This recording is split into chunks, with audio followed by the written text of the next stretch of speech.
Fala pessoal, aqui é o Vitor. Nesse vídeo de hoje eu vou mostrar como é que eu penso para criar minha biblioteca aqui no meu template. Pode ser biblioteca de qualquer elemento aqui no Revit, tá? Então eu vou dar o exemplo de paredes. Então eu sempre começo assim pela categoria, tá?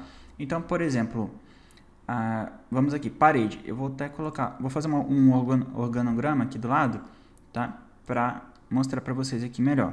Então, eu sempre começo pela categoria, separando a categoria. Aí, parede. Em seguida, dentro da parede, eu tenho três tipos de paredes, né? Olha só, eu tenho aqui, ó, paredes. Aí eu vou ter paredes básicas, paredes... Ó, se você for descendo aqui, ó, temos paredes cortina e paredes empilhadas, tá? Então, olha só. Primeira, família, tá? Família. Aí eu tenho parede cortina, parede básica.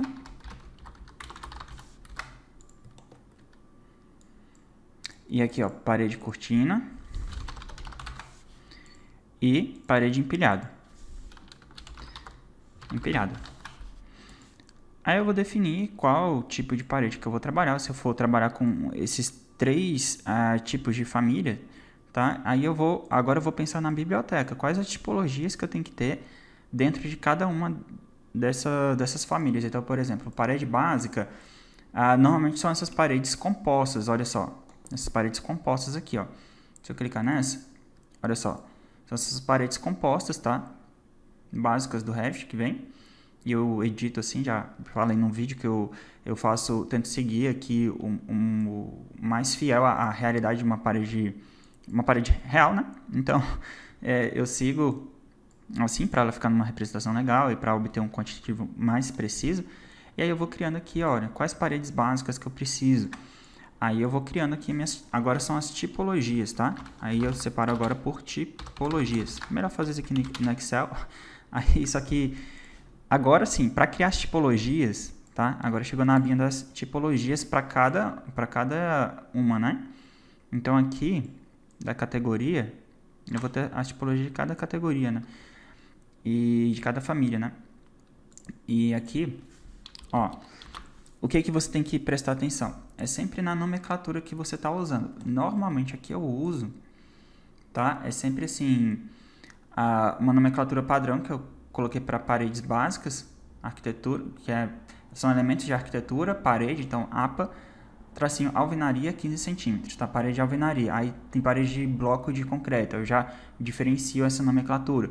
E aqui eu sempre coloco a espessura, porque aqui já facilita quando você vai escolher o tipo da parede. Olha só, aí tem parede de bloco de concreto de 15, de 17, de 14, sabe? Aí eu só pego aqui, ó, tem um só com tijolo, alvenaria só tijolo, eu já escolho aqui, fica mais fácil, tá? Então, eu defino assim, mas cada escritório tem o seu padrão. E aí, entre parênteses, eu sempre coloco os materiais de acabamento, tanto de um lado quanto do outro. Então, sempre fica assim, ó.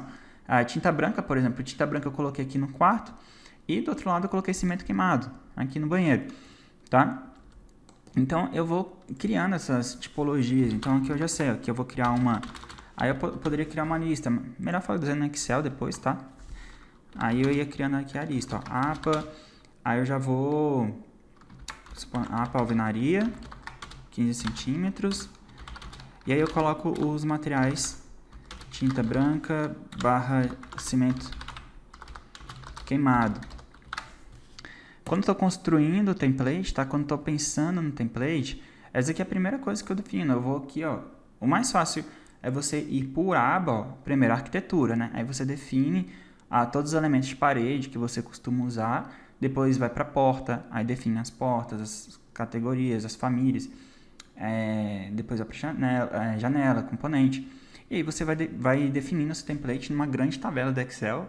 É meio complexo isso, mas otimiza muito lá na frente. Quando você for pegar um projeto, né, para executar do zero, você já tem um super template, né? Você não vai precisar ficar configurando assim tudo do zero. Então você já define aqui, faz uma listinha e depois você só vai criando. Tira um dia para criar, você vai ter uma super biblioteca. Depois, ó, eu vou criar outra, supondo que 20 centímetros, aí eu defino os materiais de acabamento, e quando assim, para órgão público, esse estilo aqui que eu estou fazendo de acabamento pré-definido é melhor, porque os materiais eles são limitados normalmente, tá? Por exemplo, você só pode usar 4 tipos de acabamento, mas quando é escritório, igual o meu aqui no caso, é muito amplo. Então, para cada cliente, para cada projeto, varia muito os materiais. Então, claro que você sempre tem uns materiais que você aplica mais, só que quando deixa muito amplo, você pode criar assim, ó, tracinho barra tracinho, deixa em aberto, mas você sabe que ela já está configurada para 20 centímetros. Aí, quando vir um elemento, você só cria o material e aplica, tá? Bem rápido. Então, você pode deixar pré-definido assim, se você não tiver realmente um padrão que você costuma utilizar. Então, é assim que eu penso na hora que eu estou criando o meu template, tá? A biblioteca do meu template. Isso aqui é só uma parte da criação do template, né, pessoal? Template é muito mais complexo que só criar a biblioteca. Mas queria mostrar aqui para vocês só uma introdução aqui como é que eu penso, tá? Então, vai para categoria, vai pela aba aqui, vai para a categoria, separa as famílias, tá? Depois separa as tipologias para cada família, tá bom, pessoal? Esse é o jeito que eu recomendo e até o próximo tutorial.